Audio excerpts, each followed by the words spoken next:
Hello, Andrea. Thank you so much for joining us today at FHS Saudi Arabia. Great to have you here with us. Thank you. Very welcome. Thank you. Andrea, joining us from Start Reverse. I'm not going to tell what Start Reverse does because I'm sure you could explain this much better. Could you tell us a little bit some of the work that you do and what you Yes. specialize? Yes, of course, your pleasure. Start Reverse really is a team of reverse engineers that always starts with purpose and identity as the first thing to define for a brand or a destination or a country. And with purpose and identity, we'll link it to the experience we want to build and then reverse engineer back by taking a look at individual experiences, link it to interactions, and then what culture and leadership helps build those interactions. So instead of making standards leading, they make the brand leading. It's fabulous. Incredible work you do. And particularly within hospitality, there's lots of challenges around attracting talent. And I think there's a certain reputation that hospitality as an industry has got here in the region particularly. And we've heard a lot today during the Next Gen forum about rebranding hospitality to the market here. How are you contributing to that as well? Yeah, I think it's crucial because you could see a hospitality job as inferior, I'm serving others, or you could actually elevating it and saying, well, 1 out of 10 jobs on the globe is in tourism and hospitality. And how cool is it if you make it like a super enriching job? Because making other people grow as a talent or as a leader, making people really feel at home. It starts with getting the purpose right. If your purpose is to wait on people, that's boring, right? You're waiting. If your purpose is, I need to supervise a team, that's boring. Yeah. But if your purpose is, for instance, unveiling the marvels of the Red Sea, that's beautiful. Or if you look at, we had Pandox on the panel earlier, we're all happiness creators making people feel great. That's a domain that people love to contribute to. So I think in essence, young generations are influencing also Gen X, the pragmatic generation. People want to belong to something that is meaningful. They want to contribute and get recognition for their contribution. If you get that right, you get the young talents as well. Wonderful. Well, speaking from your side, it sounds much more exciting for sure. And as someone starting in the industry, I'm sure I would be much more engaged and willing to be part of that development. And it's such a great opportunity to be at this moment in the Saudi market and being, part of that development and that growth of that special sector here, and a fabulous work that you do. Well, you've already worked with lots of brands, with Accor, with Master. Any particular insights that you've learned that can be implemented in the going forwards, and something to learn from? Yeah, believe it or not, some people ask me, is it different to work in Saudi? And I would say, yes, in a way. It's even more, for me, is more engaging because the young Saudis, but also less young Saudis my age, we did quite some work in Jeddah and are time and time again surprised how people respond. I mean, the hospitality is so genuine. But then again, in our approach, we're not different. We work in Japan, we work in Canada, we work in Australia, we work in the Middle East. I mean, if you allow people to be themselves and you basically attract and cast talents that have the right match with the DNA of your brand, and again, allow them to be themselves, beauty will happen. If you start bossing them around or supervising, you kill the beauty. So for me, working in Saudi, it's not that much different. If it is different, it's nicer. Okay. Okay. In what way? That the genuine desire to actually grow as a professional in hospitality. I mean, the response that we get in our programs, we had a huge leadership program where we immersed 600 leaders plus in the blueprint of their company.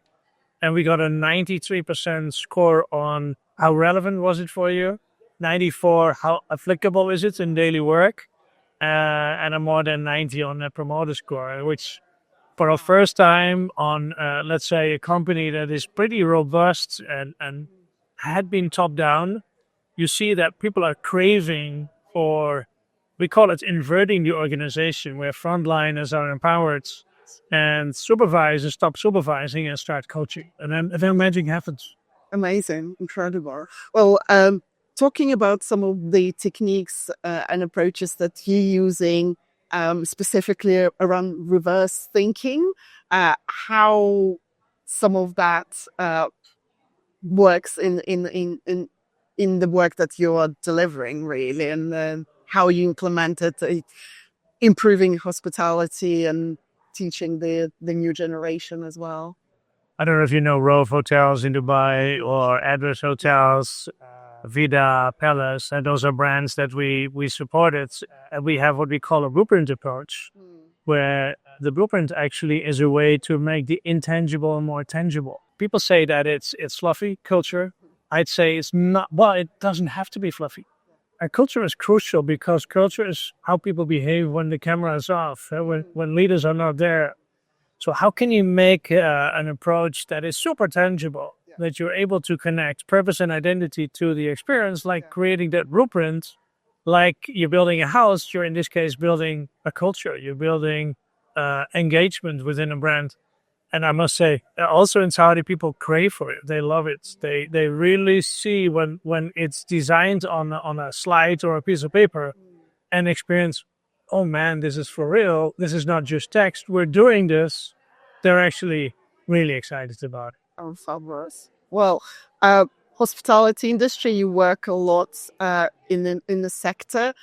Any particular trends you see developing, and particularly with the work that you do? I think that's probably quite a groundbreaking work for the region here specifically. It's not something typical to culture here. So any trends you can share that you see? Overall, you hear it, of course, AI has a huge impact on and it should have a bigger impact on education. Yeah. Has a big impact, of course, on how we deliver the experience, but we should not forego the what is really vital, and that at the end of the day, hospitality is still a people-to-people business. So if we have AI, we use it to the max, it should lead us to really understand, so what are guests looking for? What are they expecting? What did they ask last time? So we can deliver at least the same this time and go beyond. If AI is just used to be more efficient, to save costs, or to be smart or follow a trend, but it has no impact on guest experience, I think you're not doing the right job. So what is it that, if you use it positively and in that right direction, how it will impact the hospitality industry, in your opinion? Yeah, I guess. and I can give a very, very, very clear example. If I go to Rove Hotels in Dubai, they don't need AI. I meet rovesters, that's how they call their talents, who know my name, who know, and I mean, you could say, okay, that's easy because you show the picture. Hey, if this guy walks in, but they also know the preferences. So if I check into my room and I see a couple of extra bags green tea because they know I like it, then I think that's a simple example how a mid-scale hotel, I would call them affordable lifestyle, without AI simply gets it. That multiplied by 100 should be done by AI. The moment I walk into a hotel, before I even enter, ideally, you know who I am, was I here before, what did I appreciate, who did I recognize, how cool is it if the one that I recognized in a review would actually then show up to greet me. I mean, that would be like, because people come back for people. And knowing my allergies, I have 2 allergies, and I mean, N is one, but there are many people with allergies. Knowing those allergies, and when I get the menu presented, and you already know that you might, given your intolerance, you might want to stay away from, I would be in awe. And those are examples, room type, pillow type.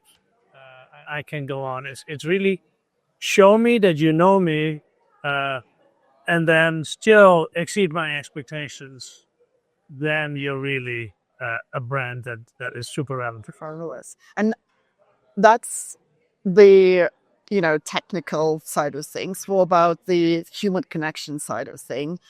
How that is going to evolve, in your opinion, and what we can do better?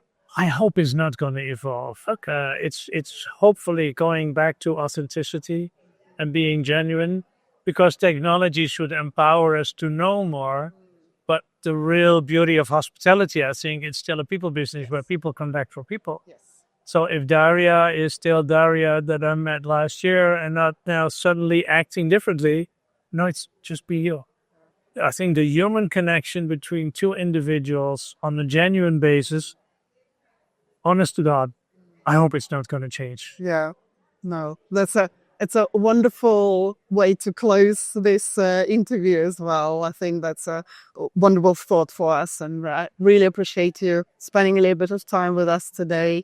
Thank you so much for being part of FHS, and wish you a fantastic event as well. Thank you, Daria. Thanks. You're super Good to cool. meet you, Andrew. Thanks. Thank you. Thanks.